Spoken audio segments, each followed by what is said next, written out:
They've already been killing police. They've been attacking police with firearms. সাম্প্রতিক শিক্ষার্থী আন্দোলনে সরকারের ভূমিকার সমালোচনা করে আন্দোলনে বিদেশি শক্তির প্রভাবের অভিযোগ তুললেন সজীব ওয়াজেদ জয়। ভারতীয় সংবাদ মাধ্যম ইন্ডিয়ান এক্সপ্রেসকে দেওয়া এক সাক্ষাৎকারে এই দাবি করেন তিনি। শেখ হাসিনার তথ্য প্রযুক্তি বিষয়ক উপদেষ্টা পদে নিযুক্ত তাঁরই যুক্তরাষ্ট্র প্রবাসী ছেলে সজীব ওয়াজেদ জয়। তিনি মন্তব্য করেন, কোটা সংস্কার আন্দোলনের পক্ষে জনসম্মুখে পরিষ্কার অবস্থান না নিয়ে ভুল করেছে শেখ হাসিনার নেতৃত্বাধীন সরকার। তবে এই আন্দোলন সংঘাতের দিকে মোড় নেওয়ার পেছনে বিদেশি গোয়েন্দা সংস্থার ভূমিকা আছে বলে দাবি করেন তিনি। দাবি করেন 15 জুলাই থেকে অনেক আন্দোলনকারীর হাতে আগ্নেয়াস্ত্র দেখা যায়।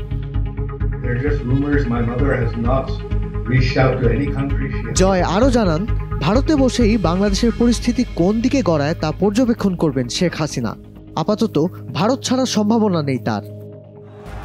দেশ বিদেশের সব খবরের সর্বশেষ আপডেট পেতে ভিজিট করুন prothomalo.com/video। ফলো করুন প্রথম আলোর ফেসবুক পেজ ও ইউটিউব চ্যানেল।